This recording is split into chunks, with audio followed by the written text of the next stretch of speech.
नमस्कार दोस्तों, welcome to Byju's government exam prep channel.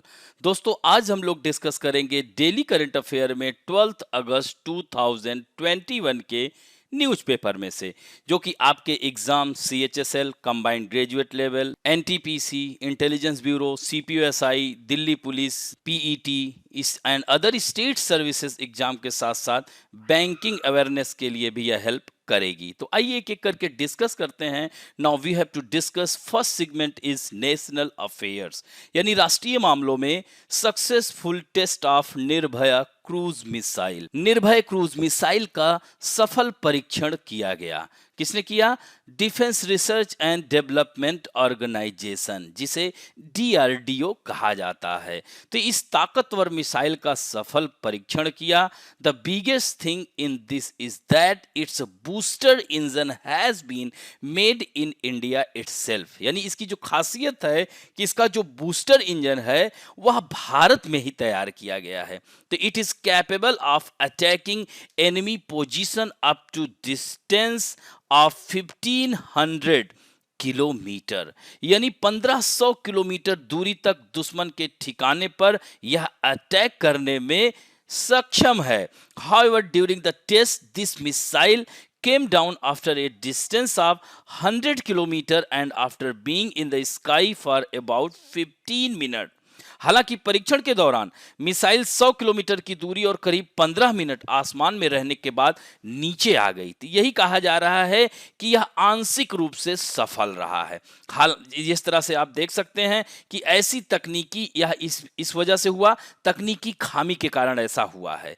तो इस तरह से आंशिक रूप से यानी पार्शियली सक्सेसफुल हम इसे कहेंगे। यानी बुधवार को ही उड़ीसा के चांदीपुर रेंज से 9:55 पर इसे लॉन्च किया गया था। तो उड़ीसा का चांदीपुर रेंज कहाँ है? ये तटीय क्षेत्र में है। यहीं पर व्हीलर आइलैंड भी है, जिसे एपीजे कलाम द्वीप के नाम से भी जाना जाता है। तो दोस्तों, Nirbhay cruise missile can carry 30 kg warhead up to 1500 kilometre range. तो यह जमीन से ऊपर 50 मीटर से लेकर 4 किलोमीटर तक यह उड़ सकती है। इट कैन फ्लाई 50 मीटर और इसका निशाना बहुत सटीक है। और it can be fire from sea, land and mobile launchers, यानी मोबाइल लॉन्चर से भी इसे दागा जा सकता है। थोड़ा सा डीआरडीओ के बारे में आइए देख सकते हैं। 1958 में इसका इस्टेब्लिशमेंट हुआ था और इसका हेडक्वार्टर नई दिल्ली में है। और इसका जो मोटो है संस्कृत में, बलस्य मूलम विज्ञानम, याद रखेंगे। और आदर्श वाक्य है यह। अध्यक्ष इसके जी सतीश रेड्डी साहब हैं और यह रक्षा मंत्रालय, मिनिस्ट्री ऑफ डिफेंस के अंतर्गत आती है। अब बढ़ते हैं दोस्तों इसरो। दूसरी भी विज्ञान जगत से ही खबर है। इंडियन स्पेस रिसर्च ऑर्गेनाइजेशन, हालांकि कुल मिलाकर कर देखा जाए तो मिला जुला ही आया है, बहुत अच्छा रिजल्ट नहीं आया है। यानी इसरो का जो EOS-03 सैटेलाइट लॉन्च नहीं हो सका। दोस्तों, the launch of the EOS-03 satellite by the Indian space research organisation failed, यानी कह सकते हैं कि इस तरह से इस मिशन को झटका लगा है। और यह किस वजह से हुआ? इंजन में खराबी की वजह से। यानी ISRO's ambitious mission could not be completed due to engine failure. तो इंजन फेलियर के कारण यह मिशन अधूरा ही रह गया।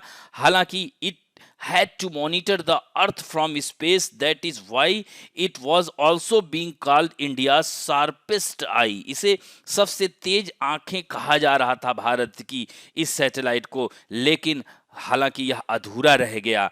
फिर भी इसको जो है इसमें कहा जाता है कि पहले 2 चरण, यानी it progress successfully in the first 2 stages but in third stage it's cryogenic engine mall functioned. तो यह जो क्रायोजेनिक इंजन में खराबी आ गई, तो इस वजह से यह घटना नहीं ठीक से हो पाई। तो इस तरह से कह सकते हैं कि 2017 के बाद किसी भारतीय अंतरिक्ष प्रक्षेपण में यह पहला फेलियर है। दोस्तों, इससे पहले इसरो के लगातार 14 मिशन सफल रहे हैं। अभी इसी वर्ष 28 फरवरी को इसरो ने पहला मिशन को सफलतापूर्वक अंजाम दिया था, जिसमें ब्राजील का अमेजोनिया 1 और 18 अन्य उपग्रहों को भेजा गया था। इसरो के बारे में जान लीजिए। इसके फाउंडर विक्रम साराभाई, 15 अगस्त 1969 में इस्टेब्लिशमेंट हुआ था और इसका जो है हेडक्वार्टर बेंगलुरु में है। डायरेक्टर इसके हैं के सीवान, याद रखेंगे। और यह अंतरिक्ष विभाग के अंतर्गत आता है।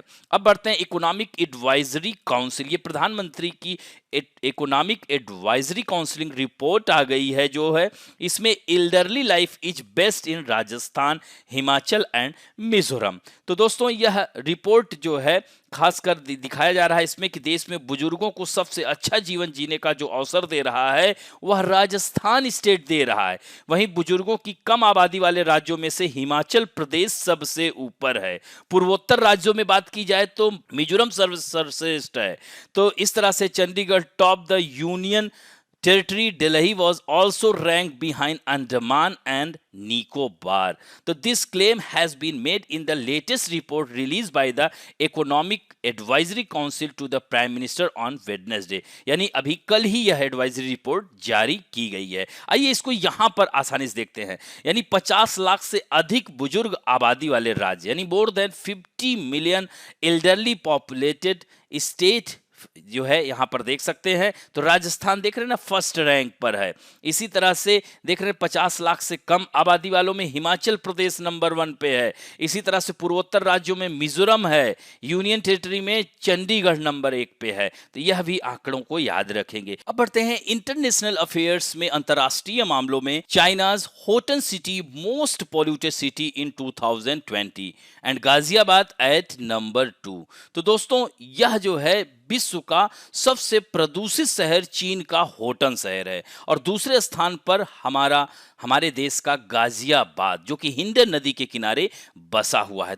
तो इस तरह से आप देख सकते हैं कि according to a report prepared by British company house fresh, Bangladesh was the most polluted country in the world in 2020। यानी देशों में अगर बात की जाए तो बांग्लादेश विश्व का सबसे प्रदूषित देश है। उसके बाद पाकिस्तान का स्थान आता है और थर्ड रैंक पर भारत है तथा चौथे स्थान पर मंगोलिया है जिसकी कैपिटल उलान बटोर है। और इसके साथ ही चीन के झिंजियांग प्रांत के होटन सिटी को सबसे पोल्यूटेड शहर बताया गया है। तो दुनिया भर के 50 सबसे प्रदूषित शहरों में 49 शहर सिर्फ बांग्लादेश, चीन, पाकिस्तान और भारत से ही हैं।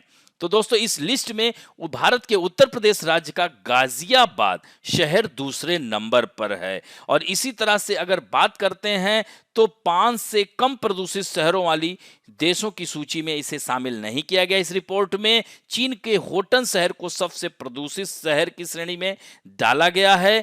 और इसी के साथ ही बात अगर हम करते हैं कि बांग्लादेश का जो मानिकगंज है वह दुनिया का तीसरा सबसे प्रदूषित शहर है। इसी तरह से यहाँ पर चूंकि कारण औद्योगिक विकास इसका मेन बात बताया जा रहा है, इसके पीछे कारण। और दोस्तों वहीं ऑस्ट्रेलिया में तस्मानियाई शहर जुडबरी सबसे स्वच्छ शहर बताया गया है। तो इसी तरह से अमेरिका के हवाई में कैलुआ कोना और फिनलैंड में मोआवनियो सबसे स्वच्छ यानी दूसरे और तीसरे रैंक पर हैं। तो यह इस तरह से भी फैक्चुअल है, इसे भी ध्यान रखेंगे। अब बढ़ते हैं वॉर एक्सरसाइज अल मोहिद अल हिंदी 2021। तो दोस्तों भारत का युद्धपोत सऊदी अरब पहुंच गया है और इस युद्धपोत का नाम है INS कोची, जो दोनों देशों की नौसेनाओं के बीच पहली बार होने वाले युद्ध अभ्यास में भाग लेगा। और इस युद्ध अभ्यास को अल मोहिद अल हिंदी नाम दिया गया है। तो भारत की नौसेना का यह जहाज जब सऊदी अरब के जुबैल बंदरगाह पर पहुंचा तो सऊदी अरब की शाही सेना ने इसका स्वागत किया। तो last year India's army chief general MM Naravane यह सऊदी अरब गए हुए थे, उन्हीं की यह कह सकते हैं प्रयासों का यह नतीजा है। और इस तरह से भारत और सऊदी अरब के बीच संबंधों में प्रगाढ़ता बढ़ रही है और यह पाकिस्तान के लिए बहुत ही बुरी खबर है। क्योंकि सऊदी अरब पाकिस्तान को हमेशा पक्ष पोषित करता रहा है। अब जो है पाकिस्तान से वह दूरी बना लिया है। इमरान खान को यहां तक वह प्राइवेट जेट भी जाने के लिए देता था, लेकिन उसके बाद से वह दूरी बना लिया है। और सऊदीया के किंग ने यहां तक कह दिया है कि जम्मू कश्मीर मामले में यह भारत का आंतरिक मामला है, उसमें हम हस्तक्षेप नहीं कर सकते। तो ऐसे में भारत और सऊदी अरब के बीच यह संबंध में और प्रगाढ़ता लाएगा यह अभ्यास। याद रखेंगे। अब यहाँ पर थोड़ा सा सऊदी अरब के बारे में मानचित्र में देख रहे हैं ना, ये रूबल खाली डेजर्ट है, अल नफद डेजर्ट भी यहीं पर है, अल नफद एंड देहांद जो है यह है, और कर्क रेखा यहाँ से बीचों बीच होकर गुजरती है, यहीं पर मक्का और मदीना भी है। हाँ, और इधर एक तरफ देखेंगे तो लाल सागर है, यहाँ पर बाबेल मंडेब जल संधि है, ये यमन देश है। तो बाबेल मंडेब जल संधि को आंसुओं का द्वार कहा जाता है। यहीं पर यमन में मोका कॉफी पाई जाती है, बहुत ही फेमस कॉफी है मोचा, तो यहीं पर पाई जाती है। इन्हीं फुहार से यहाँ पर कॉफी का उत्पादन इन पहाड़ी क्षेत्रों में किया जाता है, और इसकी कैपिटल साना है। यहीं पर ओमान है, इसकी कैपिटल मस्कट है। और इधर भी देख रहे हैं ना, पर्सियन गल्फ, यानी दो तरफ से सागरों से घिरा हुआ है, तो इस तरह से गल्फ ऑफ अम्मान, यहाँ हारमुज स्ट्रेट है, ये भी ध्यान रखेंगे। अब बढ़ते हैं दोस्तों इंपॉर्टेंट स्कीम में। आज हम बात करेंगे मिशन इंद्रधनुष, यानी इंद्रधनुष अभियान कह सकते हैं इसको, मिशन इंद्रधनुष अभियान। यह जो है लॉन्च हुआ था दिसंबर 2014 में। Mission Indradhanush aim to ensure all available vaccinations to children up to 2 year of age and pregnant women. तो यह मिशन इंद्रधनुष जो अभियान है, इसका उद्देश्य ही है कि 2 साल तक के बच्चों और गर्भवती महिलाओं के लिए सभी उपलब्ध वैक्सीनेशन सुनिश्चित कराना। यहाँ पर आप देख रहे हैं ना, मीजल, पोलियो, यहाँ पर पर्टूसिस दिया हुआ है, डायरिया, टीबी, हेपेटाइटिस, इन सब के टीके उपलब्ध कराना मिशन इंद्रधनुष का यही जो है उद्देश्य है। तो इसको जो है कह सकते हैं कि पहले चरण में 2 दिसंबर, इसको 4 चरणों में, इंद्रधनुष 2.0 को 4 चरणों में किया गया है। यहाँ पर इसको आंकड़े हमने दिए हैं, बस सीधे सीधे याद रखेंगे। आपसे पूछ लेगा मिशन इंद्रधनुष का संबंध किससे है, तो यह टीकाकरण कवरेज से है। अब बढ़ते हैं एनवायरमेंट एंड इकोलॉजी में। आज हमने एक संस्था का नाम लिया है यूनाइटेड नेशन एनवायरमेंट प्रोग्राम, जिसे यूनेप कहते हैं दोस्तों, संयुक्त राष्ट्र पर्यावरण कार्यक्रम।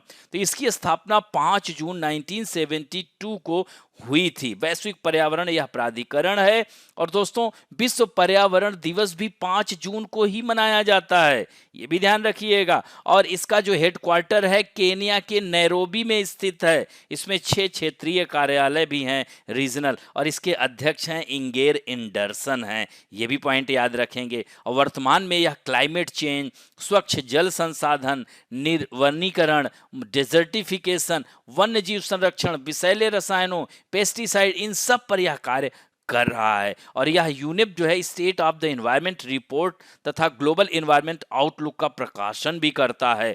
अब बात करते हैं बुक्स एंड अवार्ड्स में दोस्तों। Maharashtra government announced IT award will be in the name of Rajiv Gandhi. कुछ दिन पहले ही आप लोगों ने सुना होगा, राजीव गांधी खेल रत्न अवार्ड का नाम बदलकर ध्यानचंद्र खेल रत्न अवार्ड कर दिया गया है। यह खेलों का सर्वोच्च सम्मान था। तो इस तरह से महाराष्ट्र सरकार ने राजीव गांधी के नाम से राजीव गांधी अवार्ड शुरू किया गया है। वो भी यह एक आईटी पुरस्कार है, क्योंकि इनको आईटी क्रांति का प्रणेता माना जाता है। भारत में इंफॉर्मेशन टेक्नोलॉजी यह चाहते थे, यही कारण आईटी के क्षेत्र में इन्होंने बहुत सारा कार्य किया था। हमारे देश के 6वें प्रधानमंत्री थे, और बढ़ावा देने में इनका योगदान की वजह से महाराष्ट्र सरकार इन्हें सम्मानित कर रही है। तो 20 अगस्त को महाराष्ट्र सरकार राजीव गांधी के जयंती पर, चूंकि 20 अगस्त के ही दिन उनका जन्म हुआ था 1944 में, तो इस तरह से भारत के 6ठे प्रधानमंत्री के रूप में कार्य किया था। इंदिरा गांधी की मृत्यु के उपरांत ही यह भारत के प्रधानमंत्री हुए थे, और इनकी भी हत्या षड्यंत्र के द्वारा बाय द एसेसिनेशन, इनकी हत्या 1991 में चुनाव प्रचार के दौरान हुई थी। और अब जो है यह यहाँ पर 1991 में जब मृत्यु के बाद ही वह अवार्ड स्टार्ट भी किया गया था। और 1991 को ही इनके जो जिस दिन मृत्यु हुई थी 21 मई था, याद रखेंगे, आतंकवादी निरोधी दिवस भी मनाया जाता है। और दोस्तों वहीं से राजीव गांधी खेल रत्न अवार्ड भी शुरू हुआ था, ये भी पॉइंट ध्यान रखेंगे। अब बढ़ते हैं दोस्तों, शाकिब अल हसन और Stephanie Taylor named ICC player of the month July. तो शाकिब अल हसन और स्टेफनी टेलर जो है आईसीसी ने चुना जुलाई का सर्वश्रेष्ठ खिलाड़ी। तो ये बांग्लादेश के यह खिलाड़ी हैं, ऑलराउंडर हैं, बॉलिंग भी बहुत अच्छी करते हैं, बैटिंग भी बहुत अच्छी करते हैं। अभी ऑस्ट्रेलिया को भी इन्होंने हराया 4-1 से, और जिम्बाब्वे के खिलाफ श्रृंखला जीती थी। इस वजह से इनको जुलाई माह का ICC player of the month चुना गया है। उसी तरह से महिलाओं में वेस्टइंडीज की कैप्टन स्टेफनी टेलर को ICC July of the month चुना गया है। तो यह दोनों नाम याद रखेंगे। अब बढ़ते हैं banking and finance related news में। SIDBI unveils app based digital loan platform digital Prayaas. ये सीधे सीधे याद रखिएगा, अभी हाल ही में किस बैंक ने डिजिटल प्रयास नामक ऐप आधारित डिजिटल ऋण मंच प्लेटफॉर्म का उद्घाटन किया या अनावरण किया है। तो यह जो है एमएसएमईज के लिए जो है, यानी small industry development bank of India engage in promotion financing and development of micro small and medium enterprises unveiled digital Prayaas and app based digital lending platform जो facilitate to credit to low income entrepreneur has done. तो इस तरह से यह कम कह सकते हैं आय वाले उद्यमियों को यह ऋण प्रदान करेगा और यह दिन के अंत तक ऋण स्वीकृति करना है इस समूह का उद्देश्य। तो इसीलिए ई बाइक और ई वैन की खरीद के लिए अपने वितरण भागीदारों को ऋण प्रदान करने के लिए बिग बास्केट के साथ भी इसने करार किया है। और दोस्तों सीडीबी की स्थापना 1990 में हुई थी। इसका हेडक्वार्टर लखनऊ में है जो कि गोमती नदी के किनारे बसा है। याद रखिएगा, इसे नवाबों का शहर भी कहा जाता है और इसके अध्यक्ष और चेयरमैन CYS रमन हैं। अब बढ़ते हैं दोस्तों स्पोर्ट न्यूज में। Gold medalist Neeraj Chopra becomes world number 2 javelin thrower. दोस्तों गोल्ड मेडल विजेता नीरज चोपड़ा के नाम एक और उपलब्धि शामिल हो गई है, विश्व के नंबर 2 भाला फेंक खिलाड़ी हो गए हैं। तो इस तरह से अभी ताजा रैंकिंग में विश्व के नंबर 2 खिलाड़ी यह हो गए हैं। तो टोक्यो ओलंपिक में इन्होंने गोल्ड मेडल जीतने के बाद नीरज ने 14 एथलीटों को पीछे छोड़ते हुए सेकंड पोजीशन पर आ गए हैं। पहले ये 16वें रैंक पर थे, ये ध्यान रखिएगा, अब यह सेकंड रैंक पर आ गए हैं। तो इस तरह से पहले स्थान पर जर्मनी के जोहान्स वेटर हैं। वहीं जो है यह 90 से अधिक मीटर दूर भाला फेंक चुके हैं लेकिन ओलंपिक में कुछ खास नहीं कर पाए। और पोलैंड के मार्सिन क्रूकोव्स्की जो है तीसरे नंबर पर हैं, ये भी पॉइंट याद रखिएगा। अब बढ़ते हैं दोस्तों इंपॉर्टेंट डेज में। वर्ल्ड एलिफेंट डे है दोस्तों, आज विश्व हाथी दिवस है। 12 अगस्त को विश्व हाथी दिवस है। यह 2012 से मनाया जा रहा है और भारत में हाथियों की गिनती आखिरी बार 2017 में हुई थी। कहां लाखों की संख्या में पाए जाते थे, लेकिन अब वर्तमान में, हालांकि 2017 में 30,000 थे, अब 27,000 ही हाथी बचे हैं। और हाथी की 2 प्रजातियां होती, एशियाई हाथी जिसे इलेफस मैक्सिमस कहते हैं और अफ्रीकी हाथी को लॉक्सोडोंटा अफ्रीकाना नाम की 2 प्रजातियां हैं। और दोस्तों भारत में 2010 में भारत के जो है हाथी को राष्ट्रीय विरासत पशु, ये कई बार आपके एग्जाम में आया हुआ, नेशनल हेरिटेज एनिमल इसे घोषित किया गया था। तो ये भी पॉइंट याद रखेंगे। वाइल्ड लाइफ प्रोटेक्शन एक्ट 1972 के तहत इन जानवरों को मारने पर 3 साल तक की सजा का जुर्माना। तो यहाँ पर आप देख सकते हैं दोनों हाथियों के बारे में दिया है, एशियन एंड अफ्रीकन के बारे में। और दोस्तों हाथी लगभग 70 वर्ष तक जीवित रहता है और जो है यह 20 मिनट बाद ही बच्चे को जो जन्म देता है वो 20 मिनट बाद चलने लगता है। एक वयस्क हाथी दिन भर में 150 किलो यानी 3/4 समय खाने में ही अपना व्यस्त कर देता है, इसीलिए देखिए मदमस्त होकर चलता है। और यह जो है हाथी का वजन 5000 किलो तक भी हो सकता है। ये रोचक तथ्य है, उतना इंपॉर्टेंट नहीं है। अब बढ़ते हैं दोस्तों, आज ही इंटरनेशनल यूथ डे है, युवा दिवस। युवा दिवस आज 12 अगस्त को ही अंतर्राष्ट्रीय युवा दिवस मनाया जाता है। इसका उद्देश्य ही है, it's purpose to take the problem of the youth to international organisation like United Nation human rights. Corona के चलते इसे ऑनलाइन ही किया जा रहा है। तो दोस्तों जो है इसके इतिहास की बात की जाए तो संयुक्त राष्ट्र महासभा द्वारा 17 दिसंबर 1999 को यह फैसला लिया गया था कि 12 अगस्त को अंतर्राष्ट्रीय युवा दिवस मनाया जाएगा। और दोस्तों पहली बार वर्ष 2000 में यह मनाया गया। और संयुक्त राष्ट्र संघ ने United nation declare 1985 the international year of youth. और द थीम, इस बार का थीम है transforming food systems, youth innovation for human and planetary health. One of the most important fact, इसे भी याद रखेंगे। अब बढ़ते हैं दोस्तों, कॉन्स्टिट्यूशनल डेवलपमेंट का सीरीज चल रहा है। आज हम तीसरे दिन बात कर रहे हैं भारत सरकार अधिनियम 1858। तो 1858 अधिनियम, इसके आने के पीछे कारण क्या था? तो दोस्तों 1857 का विद्रोह भी बहुत बड़ा कारण था। तो 1857 रिवोल्ट के पीछे क्या कारण था? तो उसके सामाजिक कारण थे, सोशल, इकोनॉमिक, पॉलिटिकल, हाँ, और तात्कालिक कारण था। तात्कालिक कारण क्या था? सुअर की चर्बी।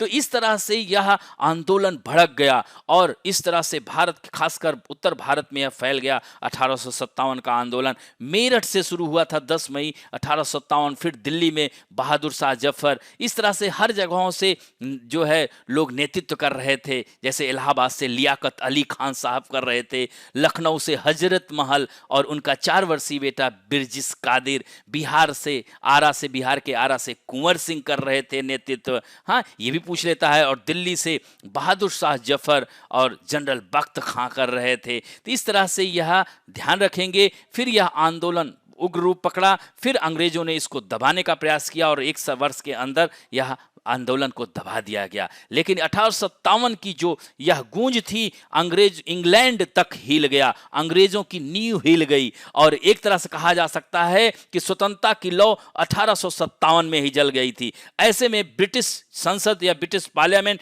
United kingdom east India company की सत्ता को हस्तांतरित कर दिया और ईस्ट इंडिया कंपनी को पूरी तरह से समाप्त कर अब 1858 का अधिनियम आया। और 1858 के अधिनियम के समय लॉर्ड पामस्टन जो है ब्रिटेन के प्रधानमंत्री थे, हालांकि उसके बाद उनको हटना पड़ गया था। तो इस तरह से भारत का गवर्नर जनरल अब वाइस राय कहलाया जाने लगा और भारत का प्रथम वाइस राय लॉर्ड कैनिंग को बनाया गया था। ये भी पॉइंट याद रखेंगे। और इस तरह से अब ब्रिटिश क्राउन के हाथों में, यानी power transfer to British crown, हाँ, साम्राज्य के हाथों में सत्ता का हस्तांतरण कर दिया गया और मुगल शासक का पद समाप्त कर दिया गया। नियंत्रक मंडल व संचालक मंडल को समाप्त कर दिया गया और 1858 के ही अधिनियम में ही भारत परिषद अधिनियम का ही गठन कर दिया गया था, जो कि 1861 भारत परिषद अधिनियम कहलाया गया। 1861 भारत परिषद अधिनियम के तहत इसका 2 फैक्ट याद रखना, पोर्टफोलियो सिस्टम और वाइस राय को अध्यादेश जारी करने की शक्ति, यानी विभागीय प्रणाली का गठन किया गया। 1861 के इंडिया काउंसिल एक्ट के तहत विभागों का बंटवारा किया जाने लगा, भारत सचिव का निर्माण किया गया और गवर्नर जनरल की परिषद की संरचना में बदलाव किया गया और विभागीय प्रणाली, ये देख रहे हैं ना, पोर्टफोलियो सिस्टम की व्यवस्था की गई। और अध्यादेश का, जैसे आज वर्तमान में बात की जाए तो आर्टिकल 123 और 213 दोनों को पलट दीजिए तो 123 जो है अनुच्छेद के तहत राष्ट्रपति अध्यादेश जारी करता है। कब?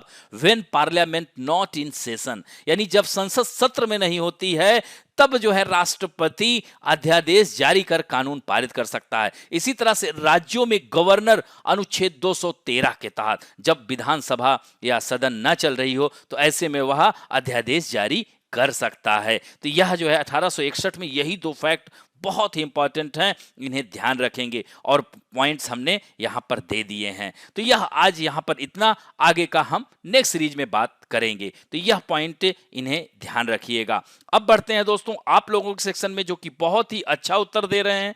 आज उत्तर देने वालों में हैं Purnima Jaiswal, Neetu Gautam, Rupinder Kaur, Vinod Jaiswal, Triveni Baghel, Prateek Jha, Kumar Vivek, doctor BL Dewangan, RT Sharma, Sunanda Behera, Sapna, Sai Teja डुग्गी, सूरज उपाध्याय, रेणु पांडे, S सोनोने, रेणु बाला, नीतीश, अभिषेक यादव, स्वागतिका दलाई, रवि पटेल, स्नेहा शर्मा, स्वप्निका सिंह, गोलू पासवान, सतीश कुमार दुबे, इतने लोगों ने कमेंट और उत्तर दोनों दिए हैं। आशा करता हूं कि आज और ज्यादा से ज्यादा लोग उत्तर देंगे। तो आप लोगों के सामने पहला प्रश्न है, according to the report of the economic advisory council, which state has the best condition of the elderly among the states with more than 50 lakh elderly population, यानी 50 लाख से अधिक, यहां पर देख रहे हैं अधिक बुजुर्ग की आबादी वाले राज्यों में बुजुर्गों की सबसे अच्छी स्थिति किस राज्य में है? उत्तर प्रदेश में,